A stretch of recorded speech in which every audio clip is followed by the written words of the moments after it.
Hey guys, Jerry here, and welcome back to GregTech. Quite a bit has happened since last time because I've been I felt it necessary to move into the new factory with a lot of the stuff that we actually had, like all the machines and such. Because without them, I was not able to, prepare stuff for these upcoming episodes here. There's a lot of preparation going on behind each of these episodes. I prepare, various blocks, various ingredients and such that we need for the different things we do. So I needed my machines to actually be able to manufacture these things.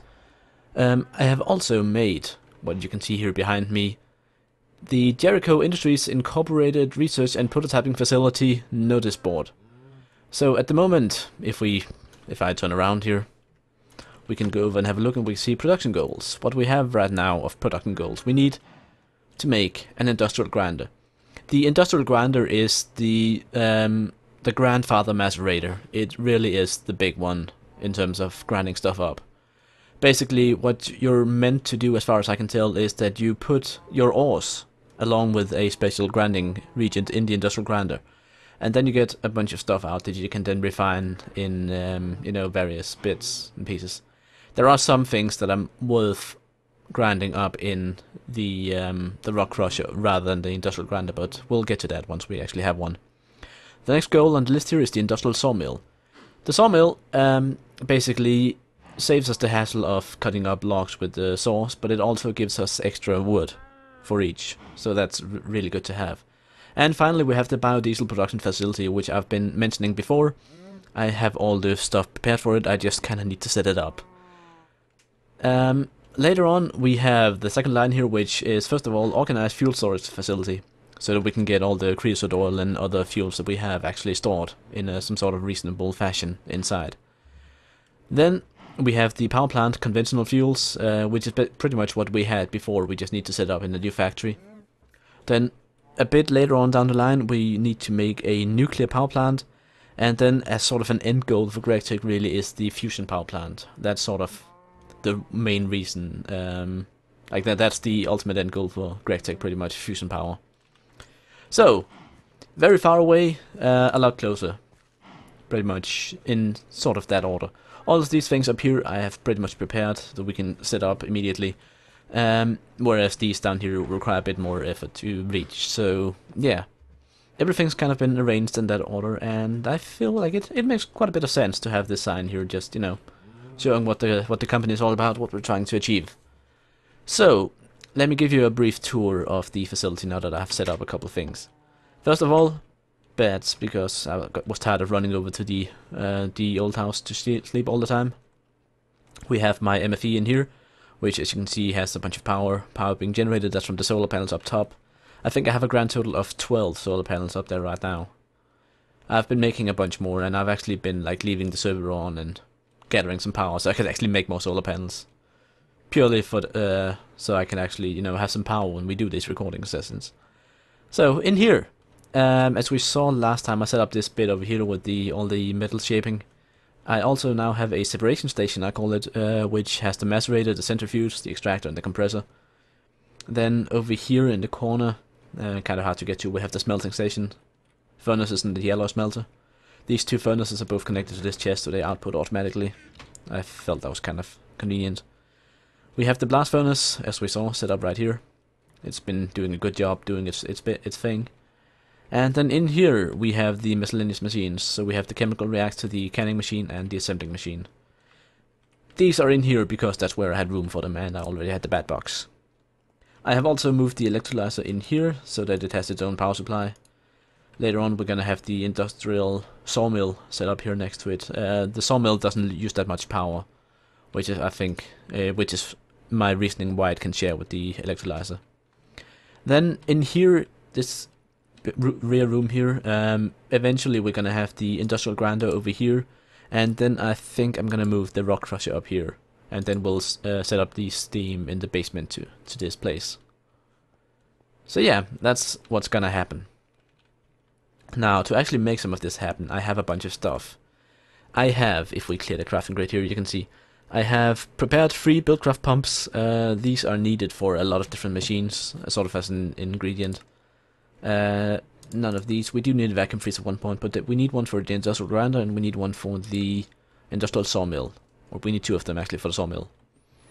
So I made those. I have a bunch of advanced circuits. I have an industrial electrolyzer which is needed for the grinder. Goes in the other corner from the pump. And, well, yeah, that's pretty much what I prepared really. I also have in this chest over here some machine casings which are also going to be needed. So, without further ado, let's get started on something. I think I want to go with the sawmill first.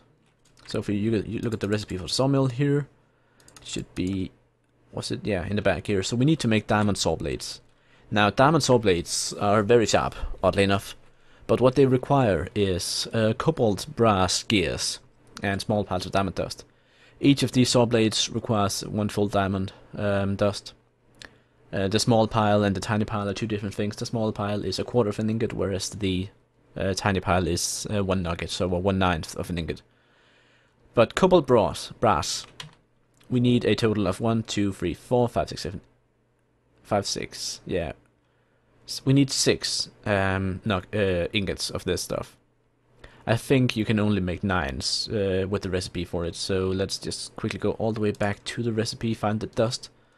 And as you can see, we need 3 brass dust, 6, 7 brass dust. And then we need aluminium and cobalt. Luckily we have lots of cobalt from, you know, grinding up copper back in the day. I think it's over here somewhere. I really need to clean up my inventory. I just realized that. I should have done that. How unprofessional of me. Well, we can put those copper cables in there. That should give us enough room. So we need 1 cobalt, we need 1 aluminium. I think I have that over here. And then we need 7 brass. Now brass, we have a bit of it looted from various dungeon chests and such. As you can see, I have 11 ingots here, so we could grind up 7 of these. I think, whoops, that's not the button I meant to press. I meant to press this one. And let's see if we can find the dust here, brass dust. Actually not brass dust, just brass ingot. So 3 copper and 1 zinc to make 4 brass ingots, and then we need to grind them up.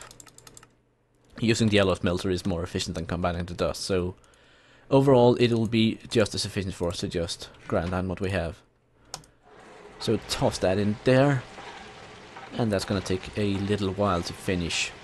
While this finishes, there's actually not much I can do in terms of the industrial sawmill.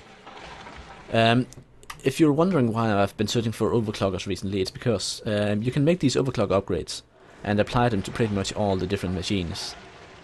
And what they do, as you can see here, decreases process time and increases power. The stuff that the numbers that you see there are not representative of GregTech. Like this is the Industrial Craft one, so these would work on, for instance, the metal former, which has the upgrade slots over here. The GregTech machines kind of eat the upgrade, and I think what basically happens is that it doubles the time but quadruples the required voltage. So for instance, if we look at the recipes for the extractor here, and they don't show up the way I meant to be, but if we look at the centrifuge here, you can see 250 seconds, 25,000 EUs, so basically most of the time you can see here it uses about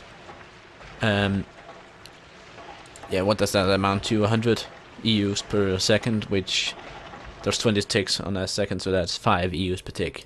So basically the power consumption of this one would go up to, instead of 5, it would be at 20 EUs per tick. So with one overclocker we could have the industrial centrifuge just working off of a normal power line of 32 without problems, but it would increase the speed of it immensely. So that's that. That's why I've been looking them up, and as you can see there are 2 recipes here. There is the old one for Industrial Craft here, which uses 10k coolant cells, very easy to make, just a water capsule or cell or whatever with tin plates around it. So you need 3 of those, or you can use helium or sodium potassium thingy coolant cell, which are slightly more efficient. They use a bit, well, they use potassium of course and sodium, but they are easier to they like the recipe is more what's the word I'm looking for again? It's It's an easy recipe. It's more productive, gives more. But of course, getting sodium is not a problem. I get that from lapis dust at one point, or just you know, in the refining process. But the potassium is slightly harder, especially since I used all the saltpeter I had for gunpowder last time. But whatever. This thing is done. We have our brass. Now we can make the recipe for it. Let's just, you know, do it nicely here. So 9 of these. And we can cook these up pretty quickly. Just toss them in here. Split half in each. And then it shouldn't take time at all. It's so nice with these things that I got the silencers in. They're so very relaxed to be around now. So we need to make some sticks, some rods out of this, and we need to make some plates. So we need 4 plates and we need 4 sticks. We should have the 4th coming in just a moment here. 5. 6. What? Yeah, whatever. So 4 plates. Let's see. Plate bending machine. 4 of those in there. And then we get... yeah, let's just toss them in there and we get the small piles back here. We can melt back into the full thing. Again, it's quite convenient to have this, the lathe here. I also have a bunch of extra silicon plates here. I made those, you know, to kill some, to burn off some of the power I had gathered, just so I wouldn't hit the cap. I've been making a lot of silicon plates in order to make the advanced circuits that were needed for all of these machine casings and the stack of 8 I have here. A lot of power went into that, so I'm quite thankful that I was able to just leave the server on and, you know, get some power generating. So what we need right now, I think. Did I pick up the 4 sticks? No, I did not. Whoops, there we are. That should allow me to make 1 gear. I just realized I need to make 3 gears in total. 1 gear. I'll show the full thing here, and then I'll pause while making the rest of it, so you guys won't have to suffer through that again. Let me see. I have some diamond dust somewhere. I think I might have left it over by the rock crusher. So let's just go through my little underground tunnel here. See, I'm out of steam. I've just been making a bunch of sand in here, you know, trying to get a bit of extra flint and such. So let's see, get some... Do I have my diamond dust in here? No, I don't. Where did I put it then? Oh, where did I put my diamond dust?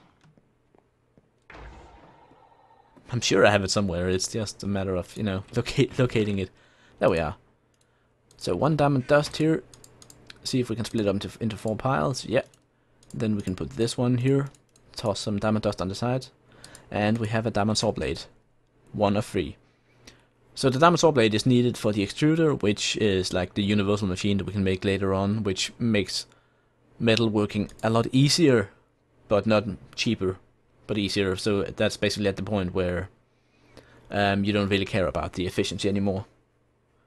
But also needed for the plate cutting machine, which is actually a really good machine for making plates. We can actually, I think we can actually make this because we can make steel gears and such. That might actually be worth investing in at one point in the near future. But what I really wanted to go with the Industrial Sawmill is, and as you can see, it needs 3 of them. So I'm gonna make 2 more, and yeah, just get working on that. It'll take a bit of time, so I'll skip past it for you guys. See you in a bit. Alright, we have the other 2 gears now. I even have a bit of brass in surplus now, so we can actually use that for, you know, making the plate cutting machine later on in the future. So, right now we just need to attach a bit of diamond dust to these things, and then we should actually be good to go. So, spread that around, put these in the middle, diamond saw blade, there we are. And if we then toss these 3 here, I've kind of prepared the recipe because, well, this is TV Kitchen after all. Well, it actually isn't, but whatever. It reminds me a bit of TV Kitchen. Industrial Sawmill, there we are. Now, this thing is, it uses, or it can, as you can see here, it can receive up to 128 EUs per tick, but it never really uses that much, so it's actually a lot more efficient than it gives itself credit for. However, it does need a supply of water. So if we put this here, you can see, hey, water blade, water blade, whatever. And if we look at it, you can see the little shape here that indicates what it needs. So it needs light blocks in a circle and then a reinforced block in the middle. So let us get exactly that. Over here we should have a reinforced machine casing there, and then we need 8 of these to make a circle around it. Or a square around it.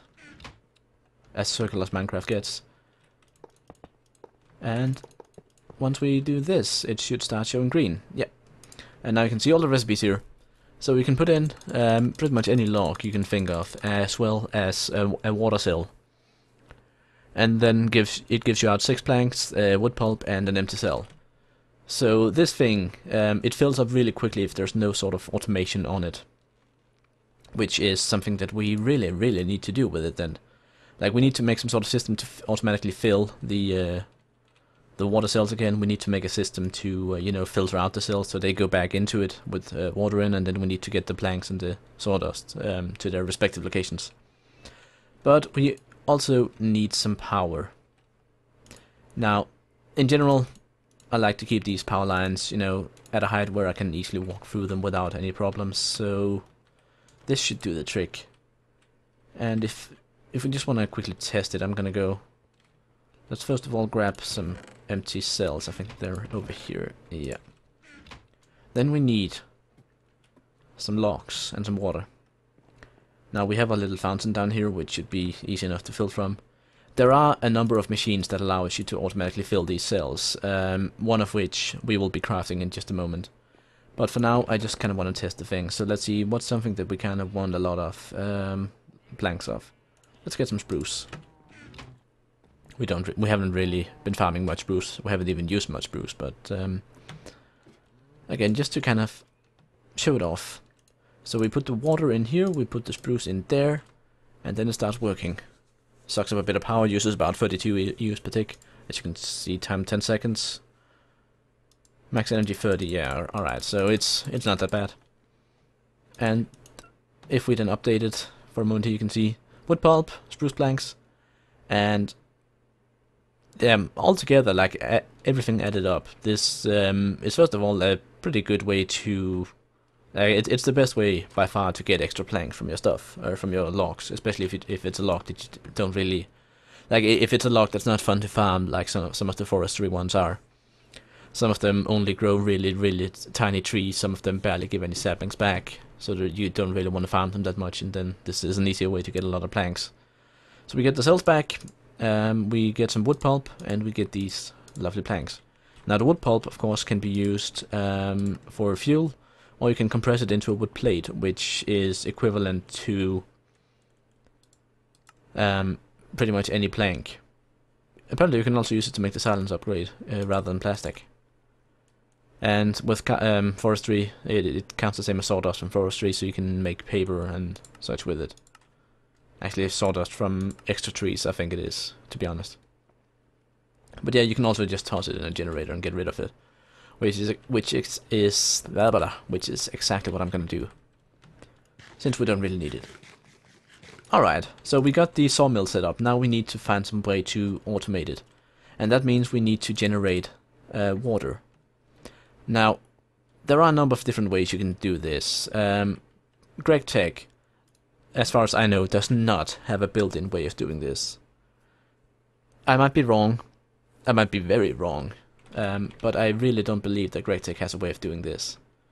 So what we need to do, first of all, we need to get a wooden pipe so we can get stuff out of the thing. We need to get a diamond pipe so that we can sort out the wood pulp and the other stuff from it. And then we need to get just some basic transport pipes. I should have grabbed some from the chest down there while I was there.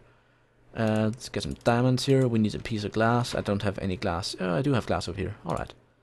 So let's get... is that actually correct? Yeah, I think it is. Yeah. Diamond pipes. Wood pipe. Then we need an engine of sorts. Normally for this sort of thing I just use redstone engines because they're by far the cheapest to make. Redstone engines, of course, will be needing... I have over here, actually I have sticks over here. So we need 2 gears, 2 wooden gears. We need a piston. I should have one still here. Yep.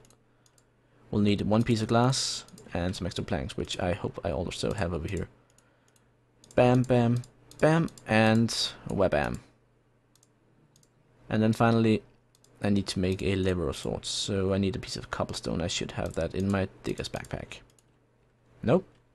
I do not have cobblestone in my digger's backpack. That's actually really disappointing. Whatever. We can start setting up here, so let's get... I think we want to extract on this side here, so let's get that there. And then we can put the diamond pipe to sort right there. And then I'm gonna have to go over and actually get one piece of cobblestone, because I really don't have any over here. I could just mine out of the walls, but I really don't. I also don't want to do that. So we have some... That's not a lot of pipe. Damn. I'll just make some more, it's fine. So get some stone here, get a piece of cobble. I should have that in here, yeah. So make that a lever so we can activate the engine. And then we need to get some glass again. Do I have any more glass over here? Yes, I do. Make some pipes. Lots of pipes. We don't really need this many pipes, but pipes are good. Pipes are nice to have. And then we actually... Well, let's set up the engine quickly. That and that. Engine. Lever on the back. No reason to turn it on just yet. But the big challenge we face right now is that we need to get water. And to get water, I'm gonna grab some iron. I'm not gonna grab anything. I'm gonna go back over here because that's where I have the magic ingredients we need. So what I'm gonna make is called a Railcraft rain tank. So we need a bunch of wood for it. We need some iron, and we need most of all slime balls. Now I have while caving downstairs, I found a lot of slime, so it's not a big deal. I have plenty of it. This is the recipe. You get 6 sidings for each. We need a total of, I think, 26 to make one, so let's make 30 here. And then hopefully I can carry the remaining stuff. Yeah. Now we just need somewhere to set this up. Somewhere where there is clear access to the skies, which is close enough to this thing that we can actually, you know, pump stuff in and pump stuff out again. And I'm hoping, at least, really hoping that this thing can actually do what I want it to do. That's the real tricky part here. I did not bring any fences, so we'll just use these. I'll replace them with fences later on. I just kind of want this off the ground a bit, because it's not a pretty thing. But it's a multi-block structure, the same size as the coal coke oven and same shape as well. And what it has, once we complete it here, is if we right click, you can see it has water. It collects water from the atmosphere, and if it's raining it collects a lot more. You can also pump water into it should you desire, I think. And it has this thing that hopefully should allow us to pump the cells in here, fill them up, and then pump them out again. That is my hope. So we'll see if it works. But right now we need to go down from here. We need to make a little hole going inside the factory here so we can actually, you know, see. And then I think this here is going to be the cell. So if we send cells, whoops, down through the red one, empty cells. And then we actually need an extra set of an extra wooden pipe, an extra vest on the engine, and then we can bring in the fresh cells like up here, and then you know, put them either in the back or in the top or whatnot. And then finally we need another pipe from here going over to the wall where we can then put a chest, which I don't have. Put these in there, make a chest quickly.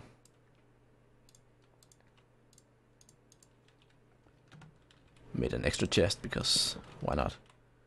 And there we have it. That's the basics of automation for this. So what I want to do is I want to pause the recording for a moment while I grab some more pipe and make another redstone engine, and then we can quickly see if we can actually get this to work. So see you guys in just a second. Alright, I think we are all ready for a test. So I have 5 water cells here. I have a bunch of wood here, so let's see what happens. So what should happen is that this thing will go through, the engine here will pump out whatever is inside. I think it'll start from the left, so it'll take the 6 planks first. I should actually turn it on, you know. That might help. But yeah, it starts with the planks, so basically the cells are kind of low priority for it, which actually is a problem. So I'm gonna grab this quickly and see if we can get it to pump out a cell. Yeah, there we go. So we have one cell coming out. Let's just quickly toss this in here. And the cell automatically goes in the red one because it's the only one that's defined. All the rest will just pass straight through to the yellow. So we don't have to, you know, define any of that. Eventually, if we want to, we can divide the sawdust up into the ceiling or on the ground or something if we want it somewhere else. So I could amplify this system here a lot if I introduce some gold pipes, and I am probably going to do that. But right now we just want to see this thing here. I can look inside the water tank from here. So it's reaching the corner right about now. There we go, that should put it in. And then we need to wait for enough water. I don't think it can... Yeah, I have the engine outside turned on. It won't pump it out until there's... it's actually down here. So if we wait for... Like as you can see, it's kind of dry right now. I have my water tank in a very dry biome apparently. But yeah, now it's full. Now it gets pumped out. So this should mean that the full thing will now come this way. Yeah, there we are. Coming along nicely. And it will slowly go in here and put in this slot automatically. Again, it'll take some time for these pipes because I didn't introduce any gold pipes which speed up things. I am gonna do that. I'm actually gonna, you know, get started on that right now because, well, this is just painful to watch. Get some gold. I should have some glass over here. Yeah. Gold, gold, glass. Yoink. So we can put gold there. Gold there. That should be fine for now. For this bit at least. And then I'm gonna put some gold outside as well. But yeah, it's almost here. Let's just have a double check. Goes in the right slot. It uses a piece of wood. Starts cutting up. So yeah, we now have a fully automated sawmill.